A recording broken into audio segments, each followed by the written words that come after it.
Hello guys, you're welcome back to this particular YouTube channel and thank you for joining me once again. So Wike has actually come out once again to show that PDP can no longer tame him. He has come out once again to show that he is bigger than PDP. Remember a few weeks ago, PDP wanted to, suspend him because of his anti-party activities. There were rumors anyway that PDP was going to suspend him because of his anti-party activities. But he came out on national television to say that nobody has the power to suspend him in PDP.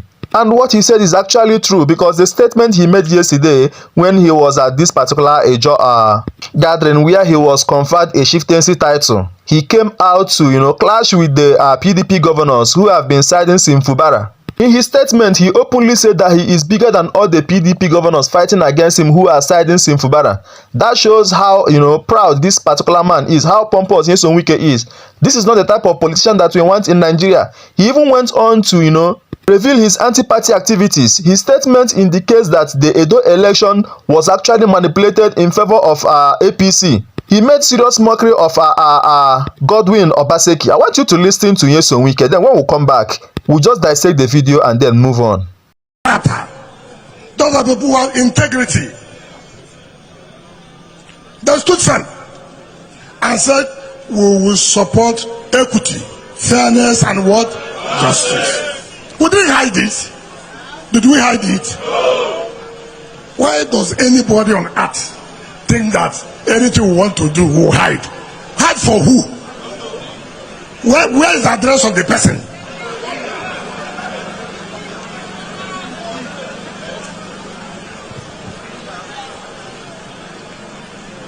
All those who are moving around say they are supporting somebody.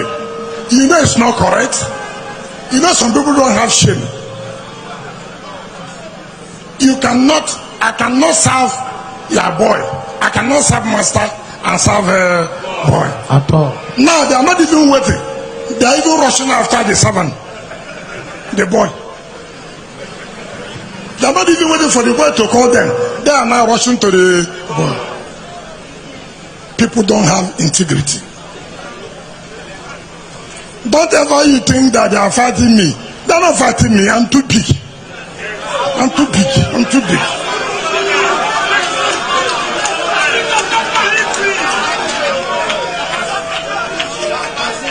If you don't recognize somebody who is bigger than you, then you know you are sick.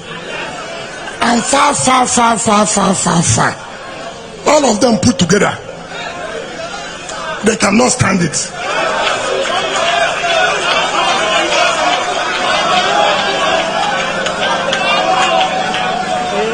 When people said they will put hand here, I told them, if you come here and put hand, something hand to go enter a one place. Not so.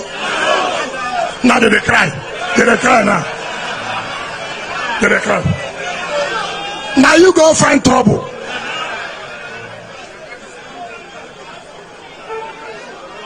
Langa they sleep up so they go wake up. We're there on our own. Somebody come the boss, then go put hand. That's okay. Since you get hand to put, we to get hand to put. Yeah.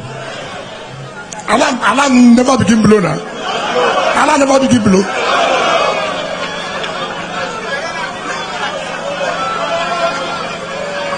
Instead of them to concentrate on how they will win an election in their state, they go meeting for another place to talk about River State.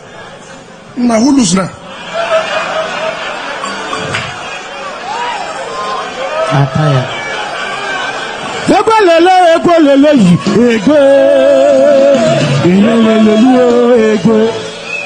I go to student protest. Protest don't finish now. Exam don't start. No be failure. Then you say, my teacher make me fail. My teacher make I fail. No be fail by himself.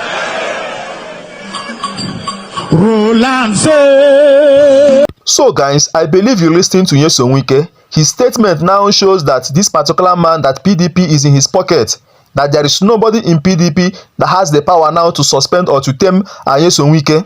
And of course, APC have achieved their aim, because their aim is to make sure that other opposition political parties are being silenced. Now it is clear that Wike is a mole in PDP. I can tell you the truth. coming out to speak publicly that he is greater or bigger than all the PDP governors that are supporting Fubara shows that nobody in PDP has the power to do anything to him or to even suspend him. He even went on to make mockery of Godwin Obaseki when he said that some governors, instead of them to be, be concerned on how to win their election, rather they were busy holding meetings for him.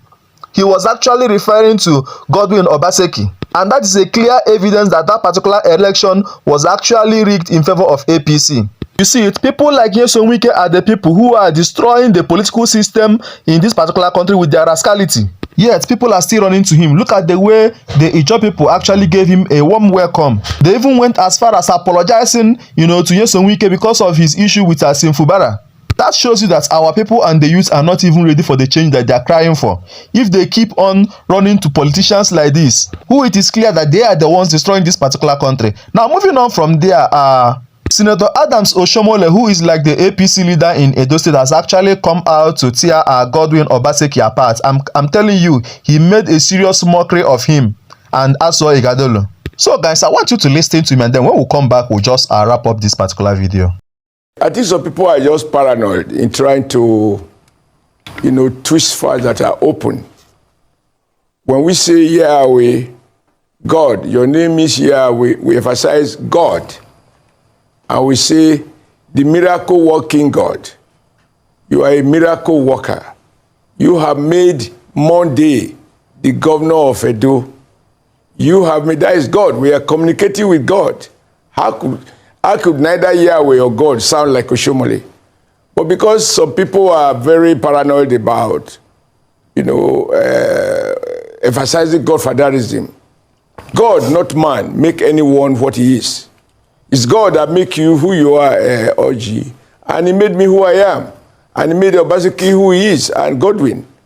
Now that we defeated Obaseki and Aswa Ighodalo, it should be quite predictable.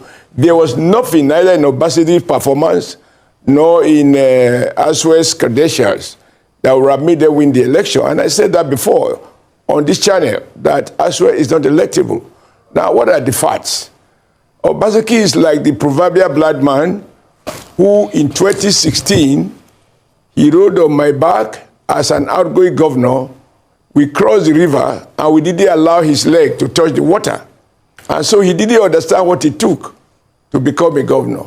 In 2020, again, there were internal crises in the APC. Obaseki again had the backing of some element within the APC. And of course, the very Wike that he's demonizing now, Wike left for record to Governor Wike, as he then was, to Benin, and the wreck that they were protesting against, that same wreck was in Benin. Again, Obaseki rode on the back of Wike and elements and what became known as PDP Legacy Group, together with some elements in APC. They took him to cross the river for the second time without his leg touching water. And so twice, he was being described as the Iron Man. And now this time around, he has burned all the cables. He has divided the PDP into two. The legacy PDP left him. Wike left him. I left him. His deputy left him. So he was now a lonely man. And now he had to cross the river using his own strength. He just find that in the process, he got sunk inside the river, which he himself predicted that once he lose the election, if he said the election was a do or die. Now, people have done it, and he's dead. This has nothing to do with me. But of course, I'm very proud to support Modukbewolu because I believe we don't need arrogant people in government. It's not like a private company where you are the CEO because you own 80% or 51% of the vote of the shares. You can dictate. Public office is a public trust. And the vote of a tailor, as we called me, and I'm very proud. That is why I tailored my suit today to show that I can dress even better than the boardroom chairman. And the Obaseki called himself the Iron, and Obaseki's wife described our candidate as a panel beater. Now the panel beater has thoroughly beaten the iron, meted the iron, and I as a tailor have unveiled the iron, and it has become what it is, a defeated duo. And there's nothing that we can attribute to our strength. I think that God knows that Obaseki misgoverned the state. he defrauded the people. He jailed innocent women. He did a lot of terrible things that any man who has a fear of God will not do to his own people. And he's proud to say, I will crush. I will crush. And every other minute he will say, I am the chief security officer. In the process, he forgot that these powers belong to the people. You know, sovereignty belongs to the people. They delegate you, they trust you, believing that you do good to them. Instead, you use the power to threaten, you make promises you never kept. So there was nothing. And even the royal father, he was fighting him. He fought everybody. He fought everybody. Whether you look for a trouble, you didn't look for a trouble. For Obaseki, crushing people was himself a way of life. So we are very happy that we have consigned him now to the dustbin of political history. He never really had anything on his own. Now he had to cross the river by himself, and he just got drawn. Now you see Adams Oshiomhole attributing the election that APC actually rigged in Edo State, attributing it to the work of the Lord. I can tell this is how they have been deceiving gullible Nigerians into believing that whenever they rigged election, they tell me that this is the handwork of God. I can tell that what actually happened in Edo State last week, last 2 weeks, was never an election. It was never an election. However, they just tried as much as possible to fulfill the demand of Ahmed Bola Tinubu. I can tell that because it is the wish of Ahmed Bola Tinubu to bring back Edo State to APC, and he has achieved his aim. The problem is that some Nigerians, especially some Nigerian youths, were actually used by APC to achieve their particular aim of rigging elections in Edo State. Even after seeing the shege that we've been through in this particular APC regime, some youths went on to vote APC in Edo State election. Now they are coming out, after doing their bazaar, after doing their highest bidder, after paying money to voters for voters to actually vote APC. They have now come out to tell us that it is the will of God, that it is the handwork of God that made Monday, who never appeared before the public or who never even explained to the people of Edo what he was going to do for them, win election. Anyway guys, I'll stop this video here and allow you to drop your comments in the comment section. Don't forget to subscribe to this particular YouTube channel.